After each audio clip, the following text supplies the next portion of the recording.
Hey everyone, it's Joy here. Welcome back to my channel.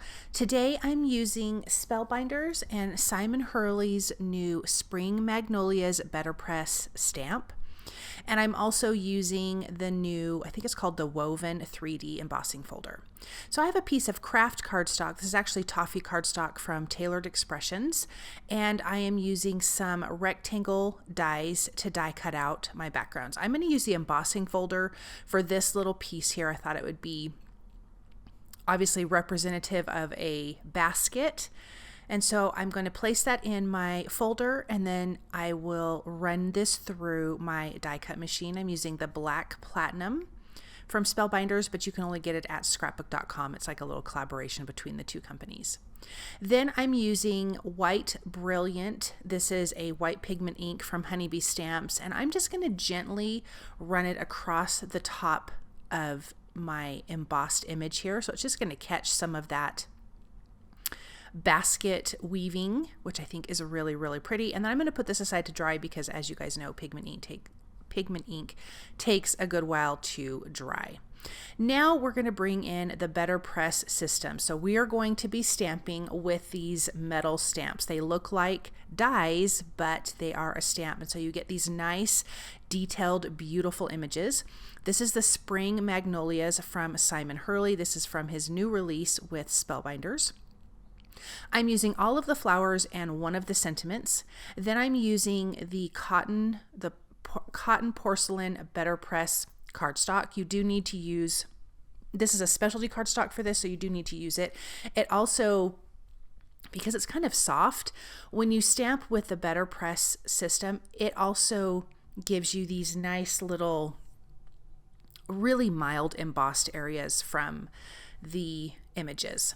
I'm using black Betterpress ink. I have taped down my cardstock onto the top platform. I laid it on top. It connects on the four corners with magnets, and then you just run it through your die cut machine. And then, as you can see, you have these beautiful stamped images. I will be coloring with ink. Now, this cardstock is not going to blend like a water cardstock. So the one way I found a way around kind of blending my images is I'm starting with, at the base of my petals, I'm starting with really dark ink. So I've dipped my brush in water just a little bit, and then I'm dipping it into the ink. This is also a water reactive ink. This is Simon Says Stamps Pawsitively Saturated ink. So then when I want to add a lighter color, I'm going to add more water to the ink to thin it out essentially, and then I can blend it into the darker area, but it's not going to blend together. So you have to decide kind of how dark you want your lighter area, how blended you wanted it. I really like to see kind of those shadow areas. So you'll see on some of this, it's very light. And if it's too light, then I just add a little bit more ink to it, and then I can blend over it. But you can still see the difference between the dark and light areas, which is what I was going for. So the good thing is you can decide how light or dark you want something depending on how much water you add and the look that you're going for in here. So that's how I would say I was blending it without actually blending it. This is watermelon ink, so I'm going to do that for all of the pink flowers. Then this is Sunbeam from Simon Says Stamp. I'm going to do the same thing.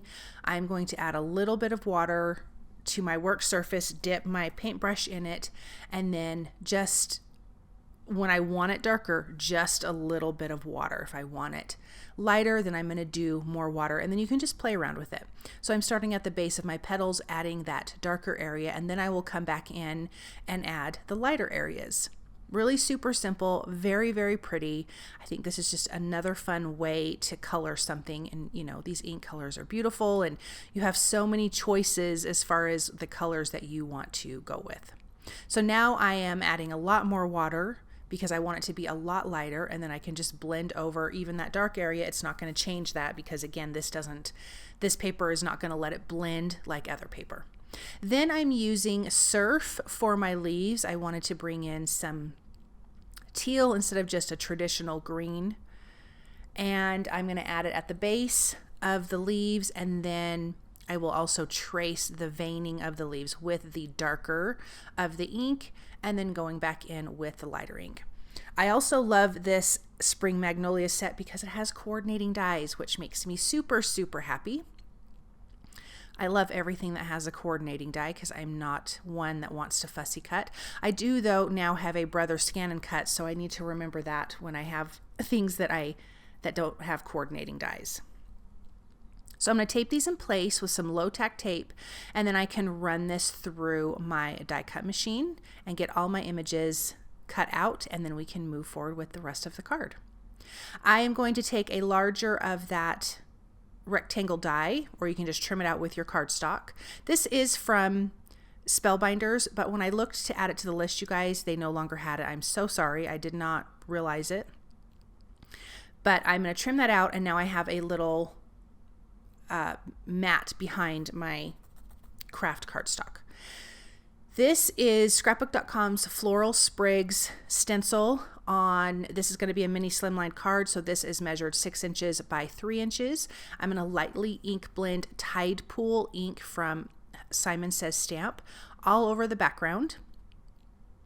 And then I want to do some splattering. I've just really been into adding splatter to a lot of things lately, so I want to use the watermelon ink. So I'm going to spritz a little bit of water on that, and then just splatter this all over the whole background. And this is just going to give us a little something extra, bringing in some of that pink to the background. I'm going to add some foam adhesive behind our white mat. Then I can adhere that embossed image on top, so we have a nice little mat here, and then I can pop that right in the center of our mini slimline card panel. I also added another piece of that toffee cardstock behind the stenciled background, and then I've adhered it to a mini slimline card base, which measures 6.5 by 3.5.